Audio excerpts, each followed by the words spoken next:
Can you see this? All right, let's talk about trig. So the hardest part about trig is graphing them. What I'm gonna show you is how to sketch sine, cosine, and tangent. The plots of sine, cosine, and tangent, and then we will go forward from there. Let me just plug in my pen. So we know about the tan function, right? How would you define the tan function? What's tan equals to? It's something over something. Tan is sine over cosine or the opposite over adjacent. It's because if when you follow SOHCAHTOA, sine is opposite over the hypotenuse, cosine is adjacent over the hypotenuse. When you combine this with this, as in like this thing over that thing, O over H, all over A over H, you'll see that this and this cancels out and you're left with O over A, which is what we have here. So tan is opposite over adjacent. It is also sine over cosine. That was the bigger point. So now you want to think about, let's introduce the idea of a unit circle. So there's a circle that exists on the grid. Its radius is 1 unit. I'm going to draw the worst possible circle here. So anyway, it doesn't have to be perfect. The radius of the circle is 1. What does that mean? That means this point is 1, 0. This point is negative 1, 0. Down here, that point is what? 0, negative 1. Then the final point up here, that is 0, positive 1. When it comes to a coordinate system, XY system, X is your cosine. The Y is your sine. So it's flipped. X is your cosine, Y is your sine. Now, what does any of this mean? Let me show you some examples here. What's the angle right here? From the origin to this point, what do you think this angle is? It's 0. It's a horizontal line, right? The angle's 0. So let's look at this. Sine 0, again, remember sine is the Y value. So sine 0 is going to be 0. Cosine 0 is going to be what? It's the X value, 1. And then you can keep building. What's this angle here? That's 90. What's sine 90? Yeah, and then it just keeps going, right? Cosine 90 is a 0. And then sine 180 is negative 1. Cosine 180 is 0. Sine 270. Okay, I'm messing this up. So sine 180 is the Y value, that's 0. Cosine is negative 1. Down here, sine 270 is negative 1. Cosine 270 is 0. And then we loop back up here, which means sine 360 is again 0. Cosine 360 is a 1. Okay, so that's how you can get at least the 0, 90, 180, at least some of the values without a calculator. So this is an important idea. It's a unit circle. You can get all of these values by simply knowing that x is a cosine value and y is a sine value on the unit circle. Unit circle just means the radius is 1, diameter is 2. So now what we can do is we can try and sketch sine. And the values that we had was sine 0 was a 0, 90 was a 1, 180 was a 0, 270 was negative 1, and 360 is again a 0. So let's come up with the grid. Sine and cosine, um, their maximum and minimum, at least the parent function. Maximum is always 1, and the minimum is always -1. So let's say this is 1. Actually, I'm going to make this, let's say this is 1. And then down here, 1, 2, 3, 4, -1. Sine always starts at the origin. When the x value is 0, and these are the angles. When I say x values, I'm talking about on the x coordinate system. Those are the angles. These are the values. So at 0, the y value is 0. At 90, we can do 90 here.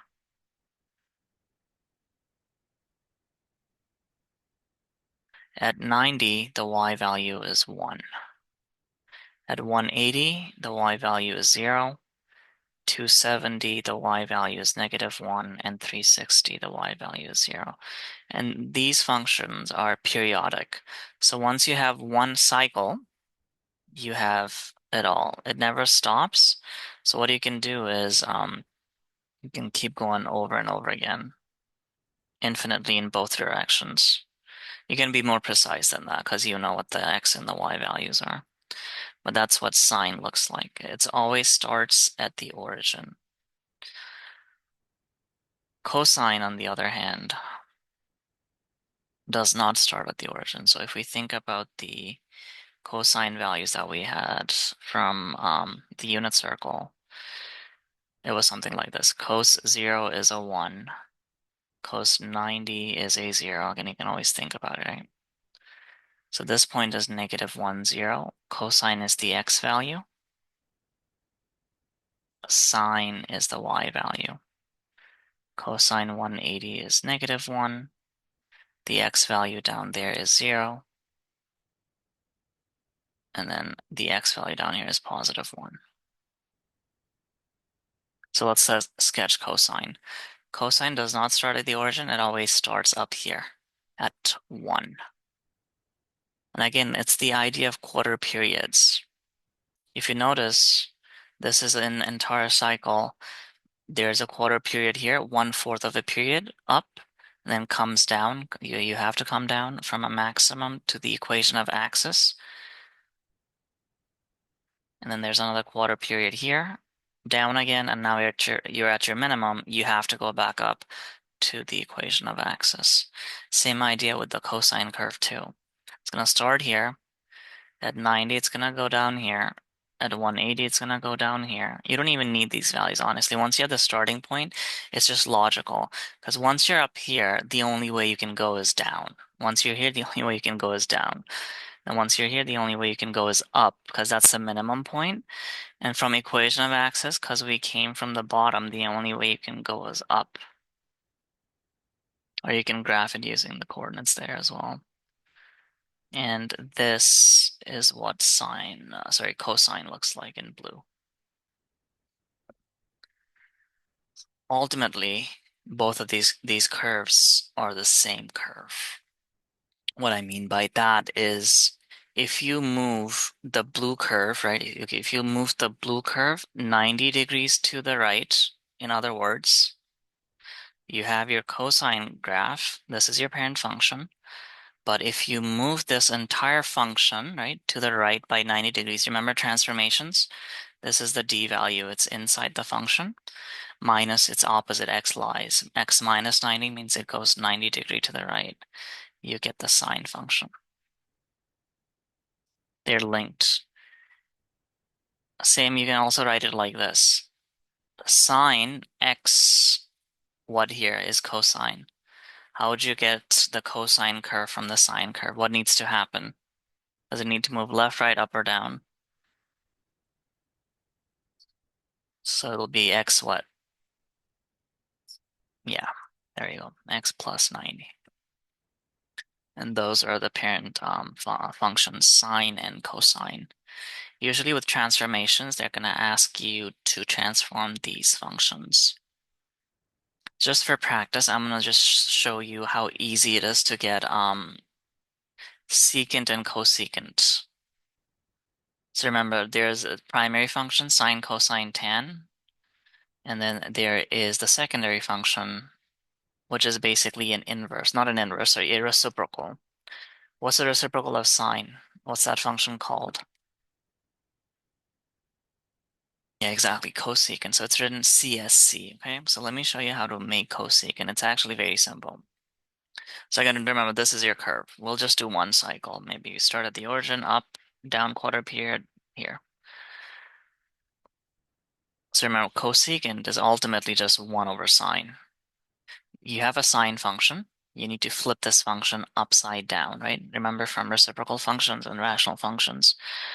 To flip a function, the zeros become asymptotes. So there's a 0 here. I'm gonna build an asymptote, 0 asymptote, 0 asymptote. And now you just flip all the points. This point is a 1, stays where it is. This point is a -1, stays where it is. This point right now, the y value, okay, the y value, let's say, is 0.1, -0.1 at that point, the y value. When you flip it, when you go for the reciprocal function, you're going to do 1 over -0.1. You're going to get a large negative number. So this point here is going to come all the way down here, right? That point, again, it's -0.1 on the y. When you flip it, it's going to come all the way down here. And you cannot cross the asymptote, so the only way this is going to work is like this. And same thing up there. It's the exact same idea. This point on the y is positive 0.1. So when you flip it upside down, that becomes positive 10. It's going to shoot up here. Same thing here. It's going to shoot up here. Then you connect the dots, you'll see that it'll look like this. And there you go. That's a sketch of cosecant. And using the same idea, you can also draw secant, which is the reciprocal of cosine. And we know if you just move the sine function 90 degrees to the left, you'll get a cosine curve. So here, let me show you what cosine curve would look like, secant would look like. It literally looks like the one in blue, except everything's moved 90 degrees to the left. So like that, and then this thing is going to move here as well, like that. Cool? Just move it to the left, you'll get the other function. Now, the tricky thing about graphing sinusoidal is the tan function. Tan is a little bit painful. Why? Because tan, right? Tan is sine over cosine. And the graph of cosine is in the denominator. That's going to be our limiting reagent in a sense. That's going to be our restrictions. So when you think about a cosine graph, it starts at 1. It starts at a maximum. Then it has to go down. Then it has to go down, and then it comes back up like that. So you'll see that cosine has an infinite number of zeros, right? Because this is going to go on forever. Cosine is in the denominator. So what does that tell you about the tan function? How many asymptotes is the tan function going to have? Because cosine has an infinite number of zeros, right? And it's in the denominator. Therefore, tan will have an infinite number of asymptotes, vertical asymptotes, because you'd have a 0 in the denominator. Maybe I can show it better like this. I can remember this chart here. So x sine cosine. So at 0, it's 0, 1. At 90, it's 1, 0. At 180, it's 0, -1. At 270, again, think about this. This x value is your cosine. Y value is your sine. At 360, we loop back to the origin. Now let's try and graph tan out of this, right? What's tan? Tan is ultimately sine over cosine. What's tan of 0?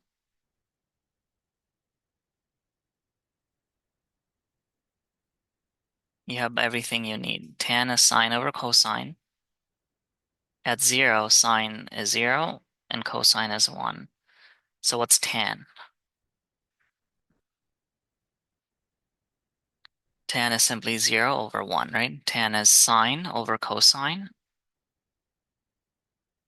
So all you do is take this over this. That's a 0. You get this? What's tan of 90? No, no. So what's that? What's 1 over 0?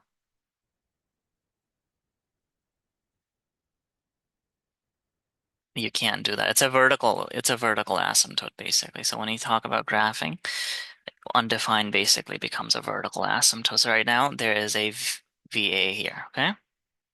0 over -1, 0. -1 over 0, same idea. There's going to be a vertical asymptote. 0 over 1, 0. You see that?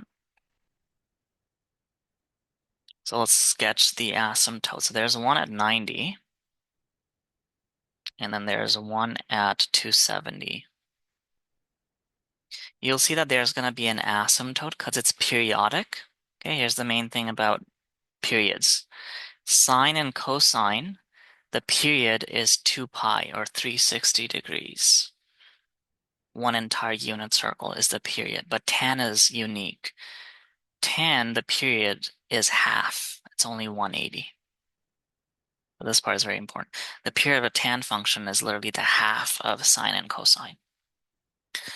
So just for completeness, as you can see here, there's going to be an asymptote every 180 degrees. So the distance from here to here is 180 degrees. What that tells you is that to the left and to the right, there's going to be an asymptote at every 180. So there's going to be one right here, every 4 boxes apart. So there's going to be one right here, and there's going to be an infinite number of them, right? It's going to be one. Again, I'm not being super like precise here, but every 4 boxes or every 180 degrees, there's going to be a vertical asymptote.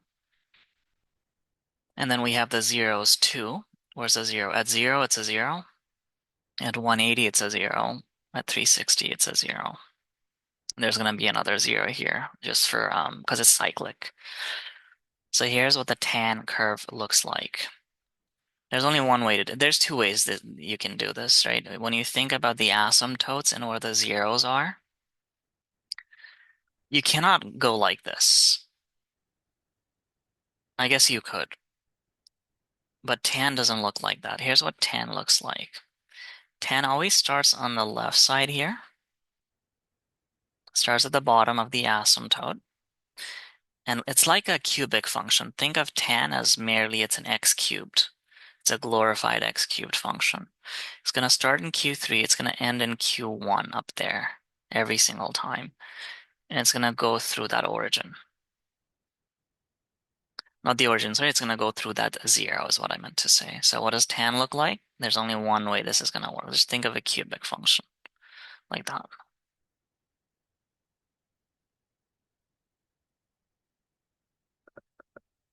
Just connect the dots. And there you go. That's a sketch of the tan function. Cool? So not super difficult. Just remember, you can always come up with this from the unit circle. Remember, sine is the y value, cosine is the x value. And what you got to remember is that it behaves like a cubic function in graphically anyways. They're completely different functions, but at least graphically, it looks like a cubic function. And tan is much harder to transform than sine or cosine because there's very limited points. You only have one good point really for a tan function. So usually transformation questions, they revolve around sine and cosine. The next thing we need to talk about, at least at a grade 12 level, is the fact that we do use degrees, but we mostly use radians.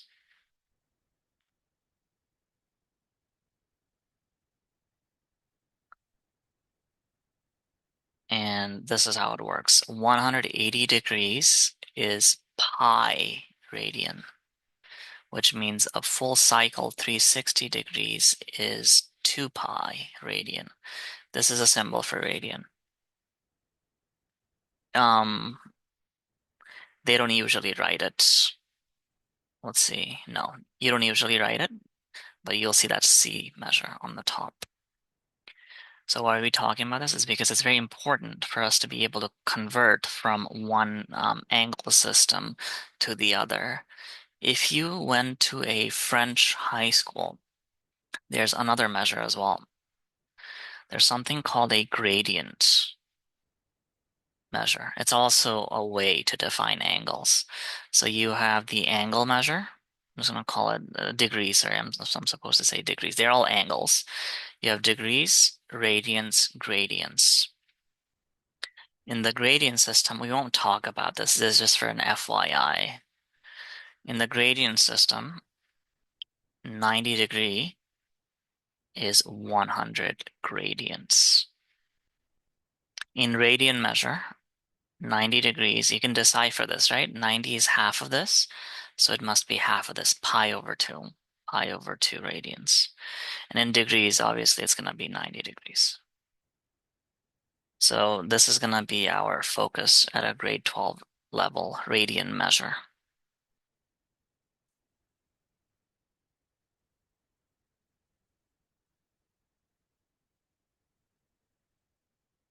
Convert each of the following angles to radians.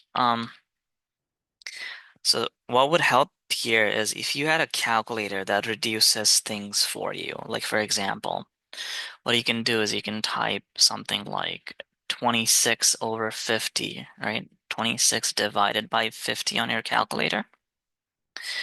And if that spits out 13 over 25, this is perfect. This is the perfect calculator for this topic anyways. And if it spits out, what is this, 0 point whatever, for something, that's not good. We don't need that. This one, we need it to be in a fractional form. Why? Because it will save us some headache of reducing stuff. So here's what I mean. Let's do an example. It'll make more sense. So we're given degrees. We want to go to radians. So what's our measure? 180 degree is pi radians. If I divide both sides by 180, what do I get on the left? What do I get on the right? No, pi over 180. Remember, we're dividing both sides by 180, not by pi. So 1 degree is pi over 180 radians. This is going to be your bread and butter. From here, we can do anything they give us. So for part A, we have 1 degrees. We need 20 degrees. What do I have to do to 1 to get 20? You multiply both sides by what? 20, right? You have 1 degrees. We need this to be 20 degrees. So you're going to multiply both sides by 20 degrees. So therefore, 20 degrees is pi over 180. I can remember we had to multiply both sides by 20. There you go. And then this thing, we just reduce it. This one's an easy one. You don't need a calculator for this because 20 over 180 is 19. So pi over 9 radians, final answer.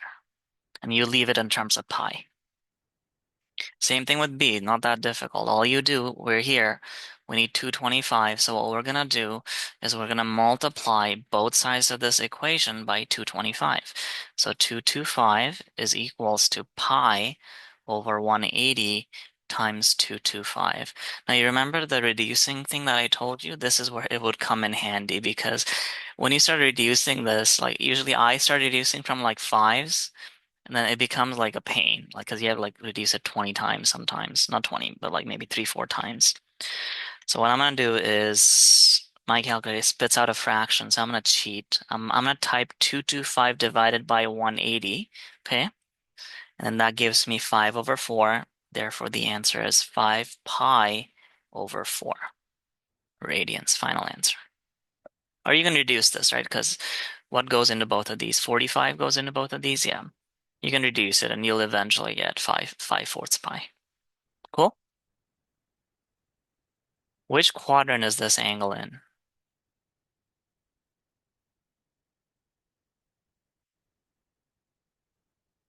What you can do is you can cheat, right? Think of where this came from. It came from 225. So which quadrant is that angle in?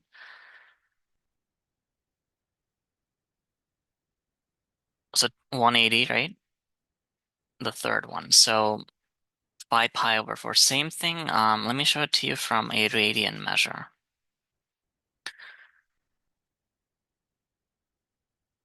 So 0 is 0. 90 becomes pi over 2. Okay, the conversion, you can go back to it. 180 is literally pi. That's our like baseline. 270, you can figure this out. It's going to be 3 pi over 2. And then 360 becomes 2 pi. So the way I think about this is 5 pi over 4. I know pi is here.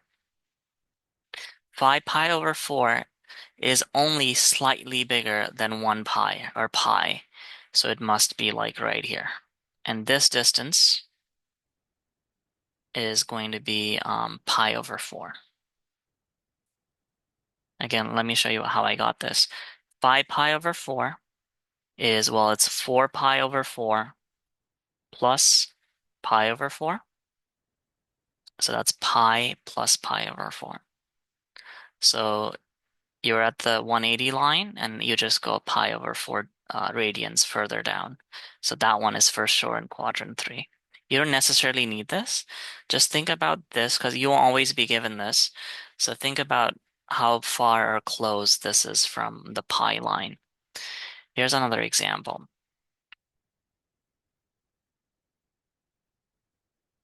Okay, which quadrant do you think that is in?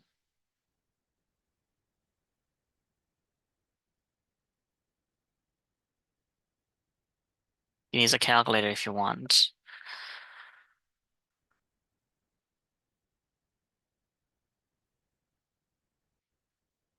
Always distribute it, right? Here's what you need to do. 9 pi, okay, you need something to be divisible by 4. So what I'm gonna write this as, I'm gonna write this as 8 pi over 4, okay? Plus what? How much am I missing? Yeah, pi over 4, or 1 pi over 4. So does that help? Which quadrant is this in? Remember, this is 2 pi is 360.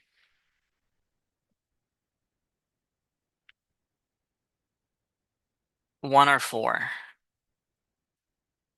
4? No, it's 1. So let me show you why.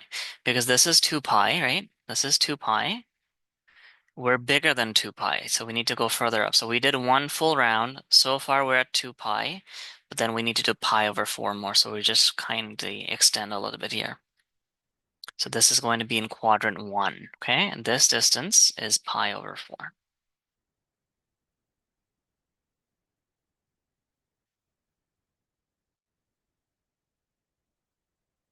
Now we're gonna go the other way around. Radians to degrees. Again, your bread and butter is going to be this. Pi is 180. Which means, what's 1 radian equals to? What happens if I divide both sides by pi? What do I get on the right side?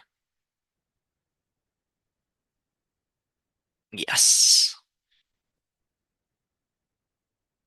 So here's how you're going to solve these problems.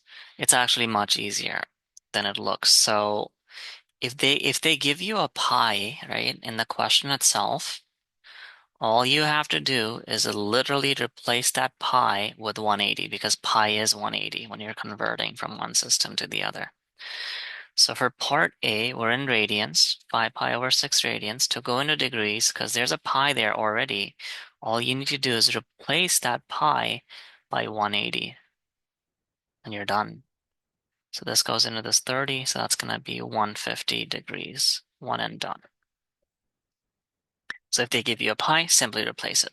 But if they don't give you a pi, like part B, then you're going to be using this. So for part B, 1.75 radians, right? How do I get 1.75 on the left side? What do I need to do on both sides? I need to multiply by 1.75. I'm looking at this equation right here. 1 radian is 180 over pi. I need this 1 to become 1.75. So what I'm going to do is this equation, I'm going to multiply both sides by 1.75. So on the left, I obviously get 1.75. 1 times 1.75 is this. What do I get on the right? I get 180 over pi times what? Yeah, 1.75. And then I'm just going to cheat here. 180 times 1.75 is 315. So you get 315 over pi. Because we're in degrees, we don't want pi usually. And now this is the most confusing part. Because now we're in the radian system here. Now, after I multiplied both sides by 1.75, right now I'm in the degree measure, right? I've converted to degrees. Now, okay, in the degree system, pi is pi, as in like pi is 3.141596, yada yada. This is not 180, so do not divide by 180. Here, all you have to do is plug this in a calculator as you see it.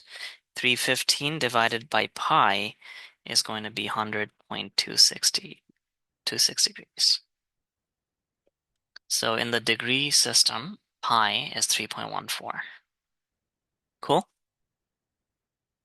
So that might take some getting used to because we've already converted it. We don't want to double convert it because if you were to replace this with 180, then you'll literally go back right here. That's not 180, that's 3.14.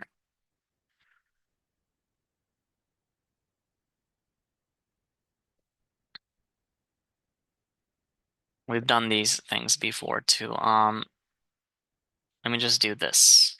I feel like this is important. This is a good question.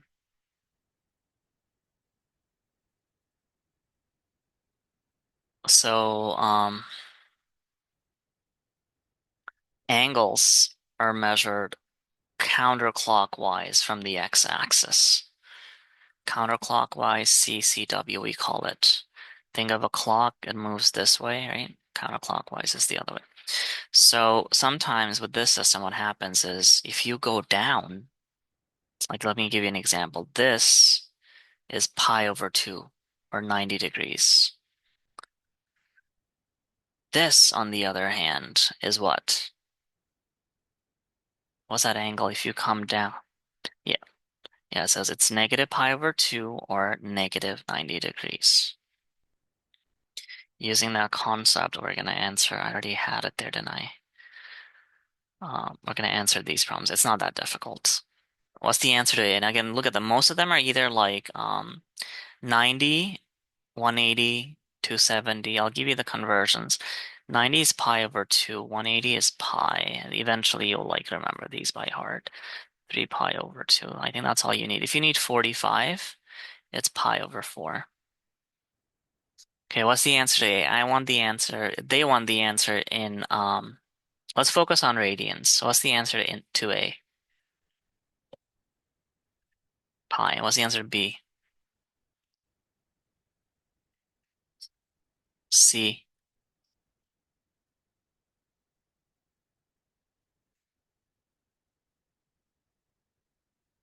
Yes, D.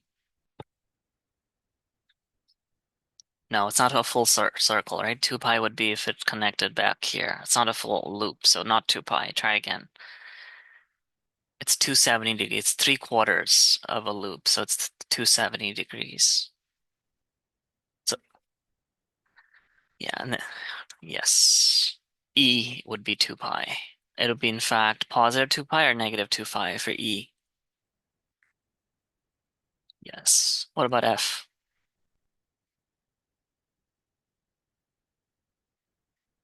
Yeah. The last two are tricky. Okay, let's just make some space for the last two.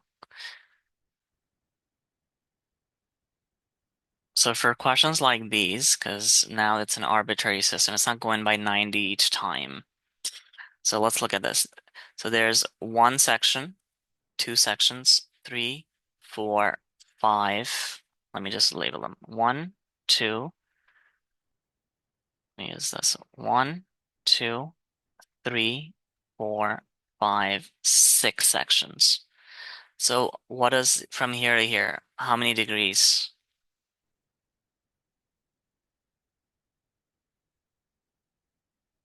So think about a circle, right? One entire loop would be 360 degrees. Now, that cake has been divided into 6 portions. It's 60. What's 60 in radians? Remember your conversion factor. 180 is pi. 1 is pi over 180. So what's 60 degrees in radians?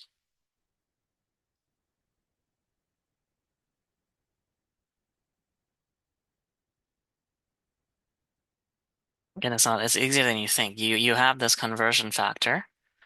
You have 1 degrees here. You need 60, so you multiply both sides of the equation by what? 60. So pi over 180 times 60. And for this, you don't need a calculator because 6 goes into 18 three times. So it's pi over 3, okay? So each section there is 60 degrees, or it's pi over 3. So now let's count how many sections this thing is. So there's 1, 2, 3, 4, okay?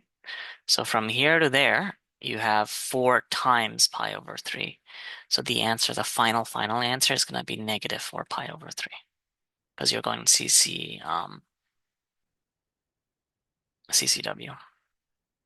You're going you're going down. You know what I mean? Because you're going down. You're going CW. What's the answer to H? Again, each section is pi over 3. It's the same grid as before. Each section is pi over 3. So what's the answer to H? Perfect. Yes, it's 2 pi over 3. I'm going to skip most of these. I will show you something though. Okay, yeah.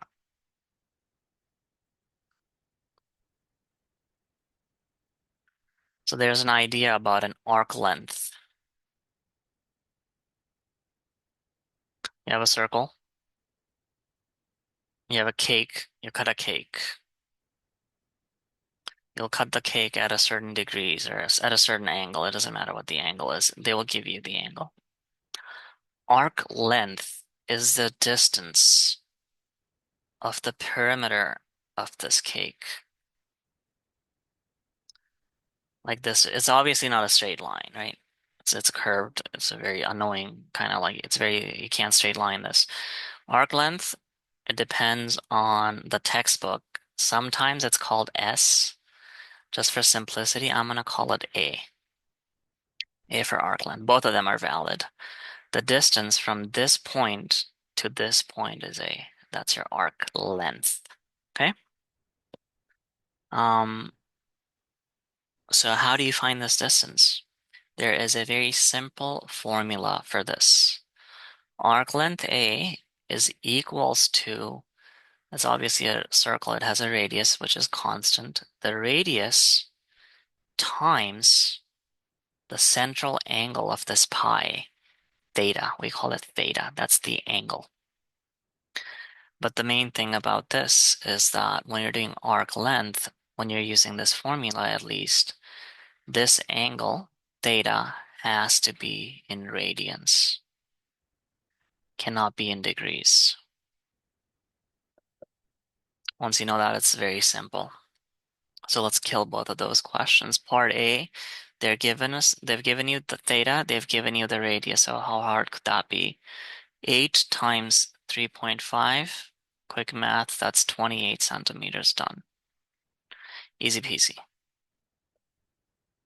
B is slightly more complicated because the angle is not in radians.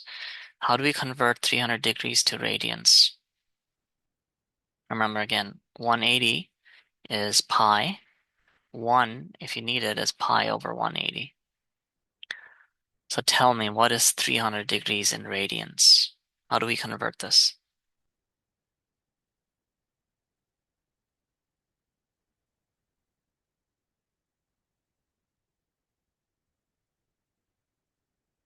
So what's that going to be? You have a calculator on you? What's that in reduced form? I guess we don't need a calculator because these numbers are easy. 6 goes into both of them. So yeah, you don't need a calculator for all of these. So let me show you the way I think about this. 0 kills 0. 6 goes into 18 three times. 6 goes into 35 times. So it's 5 pi over 3. So that's going to be your theta, right? And then all you have to do is plug it into that equation again for part B. So for part B, the answer, arc length, is your radius, 8 times 5 pi over 3. So that'll be 40 pi over 3 centimeters. And again, remember now that pi is not 180. That pi is 3.14. So if it asked you to like two decimal places, you just plug it in the calculator. 40 times pi divided by 3. So that'll be 41.89 centimeters. And you're done. So that's arc length. It's a pretty simple concept.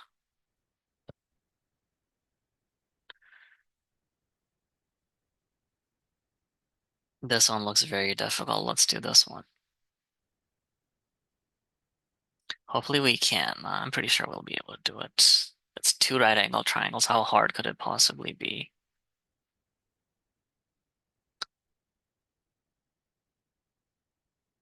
Okay, so given that the angle DCE, all right, where is D? DCE, so this angle here is pi over 12. And CE is 4.5. Determine theta and x. Is this question difficult? Do you think this question is difficult? This is just a glorified SOHCAHTOA question. Let's focus on theta. So relative to theta, the opposite is 4. Relative to theta, the hypotenuse is 8. You're given the opposite, you're given the hypotenuse. How do you find the angle? So which one, sine, cosine, or tan? Sine.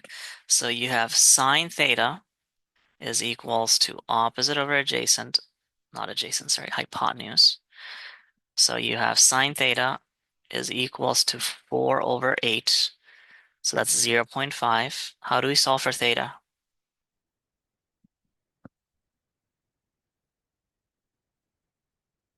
You do the inverse. So because we're dealing with radians here, on my calculator, what I'm gonna do is I'm gonna set it to, my cursor's dead. Where's my cursor dead? I'm gonna set my thing to radians. So in every calculator, okay, let me just see if I can fix this. Okay, there we go. In every calculator, there's a button, okay? It's called DRG. When the question gives you in radians, you want to make sure on the screen display it says R on the top. You know where you have numbers and stuff on the top rightish, there's usually it says R. So I'm going to set mine to radians. Okay, I'm in rad mode now. Apparently mine says rad. It either says R or RAD. So what you do is you just do sine inverse 0.5 in radians. So sine inverse 0.5 in radians gives me pi over 6, which is, you can do the conversion. Pi is 180, so that's going to be 30 degrees in the degree measure if you need it. So that's one part done, easy. Now let's work on finding x. Is that difficult? I don't think so, I honestly. It just looks very intimidating, but I don't think it's that difficult. We know that this angle is pi over 12, right? We need to find this measure.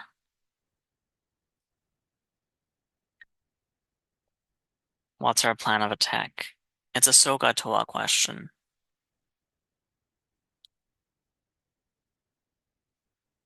Any ideas?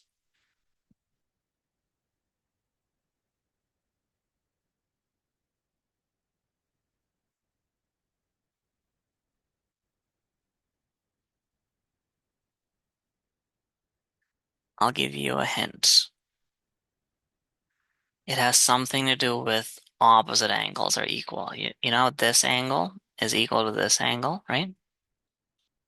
So what does that mean? That means if this is 90 and this is pi over 6, how do we find this angle? Yeah, you subtract from 180, but now we're in the radian system. So what I'm going to do is this. Pi 180 minus 90 degrees, pi over 2. Okay, I'll show it to you here as well. So that's that angle minus this angle, pi over 6, which is 30. So that's going to be 60, which is pi over 3. So we know that this angle is pi over 3, which means this entire angle is also going to be pi over 3. You agree with that? So what we're going to do is we're only going to focus on this angle. So that angle, angle ECF, is going to be pi over 3. Okay, this entire angle, pi over 3, minus what? Pi over 12. Now, between 3 and 12, the LCD is, well, 12. So you multiply this by 4, multiply this by 4. So you have 3 pi over 12, pi over 4. Cool? So that angle is pi over 4. And now it's just a SOHCAHTOA question. You have the angle. Relative to the angle, we know that the adjacent is 4.5. Relative to that angle, well, in this triangle, the hypotenuse is x. So we have a over h. It's a cosine problem. So now what we're going to do is cosine of this angle. Cosine of pi over 4 is equals to the adjacent 4.5 divided by the hypotenuse x. So therefore, x is going to be, again, swap places with this and this. Whenever the denominator is missing or unknown, multiply both sides by the denominator and then divide both sides by cosine. So you'll end up getting x is equals to 4.5 over cos of pi over 4. And again, I'm in the radian mode. I'm just literally going to plug it in like I see it. 4.5 divided by cosine of pi over 4. And it gives me some number. X is therefore 9 root 2 over 2. And you can convert that into decimals if you want, 6.36. And that's the final answer for this question. And again, it looks very difficult, but it's just a SOHCAHTOA problem and knowing that vertically opposite angles are equal.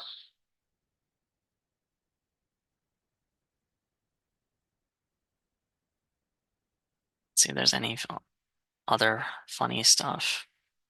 No. Okay, for the last few minutes, we're going to talk about the special triangles.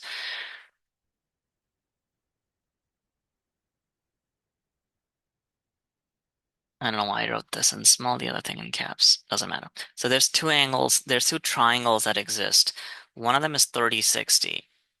The other one is 45-45.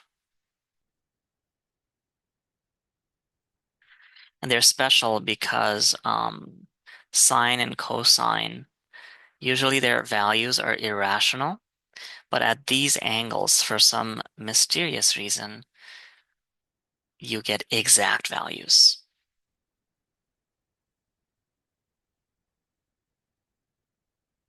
And remember, you can always do this conversion. 30 degrees is pi over 6. 60 degrees is pi over 3. And 45 degrees is pi divided by 4 in radian measure. This is more of a memory test, honestly, is how I look at this. So the thing to remember, okay, the thing to remember is that sine 30, okay, is 1 over 2. It's exactly 0.5. Sine is opposite over the hypotenuse. So 30 degrees here. You can also put 30 degree here. It doesn't make any difference. You can put 30 down here, 60 up there. You're going to get the same triangle ultimately.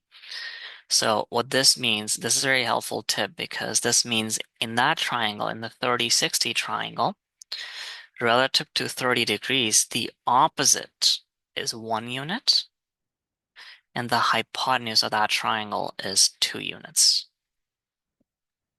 So what would be this side? What would be the adjacent side to 30 degrees?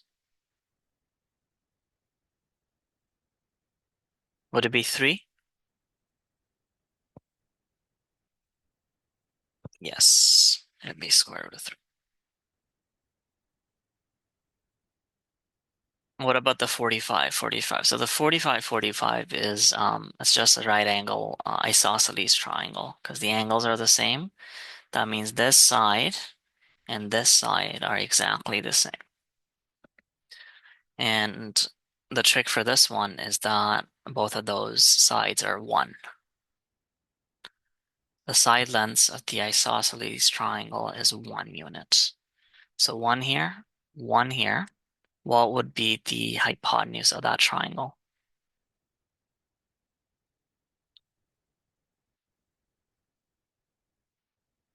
Would it be 2? Yes, it would be the square root of 2. And there you go. That's it. So why are we talking about this? Is because it gives us 9 different values. Let me list all of them. Sine 30, well, we knew this. That's 1 over 2. Cosine 30, the exact value is adjacent over hypotenuse. Tan 30 is opposite over adjacent. So that's for 30 degrees. And then for 60, sine 60 is root 3 over 2, opposite over hypotenuse. Cosine 60 is 1 over 2. Tan 60 is root 3 over 1, or just root 3. And then sine 45 is, again, it doesn't matter which one you pick because they're the same. The opposite is 1, hypotenuse is root 2. Cosine 45, the adjacent is 1. The hypotenuse is root 2. And tan 45 is, well, 1 over 1, opposite over adjacent, and so on. And there you go. You get 9 values. And that's the point of the special triangles. So you're going to memorize these, at least the tricks to draw them out. Eventually, when you do this long enough, you'll just know these by your heart. Let me point you to a certain part of this table. What do you notice here? What's going on here?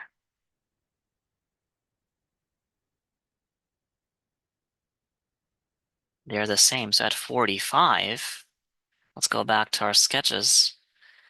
There's 90. Again, we're just going to do a quick revolution. Revolution means cycle. 360. Sine looks like this. Cosine looks like this. What happens at 45? They meet, you see here?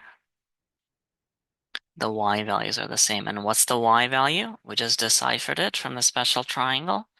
It was 1 over root 2. Use the power of symmetry. They meet here again. What do you think the y value there is?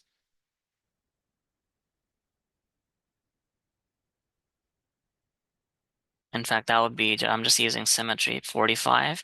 So that would be 180 plus 45. That would be 225. So they meet again at 225. What's the y value? It's going to be the same except negative.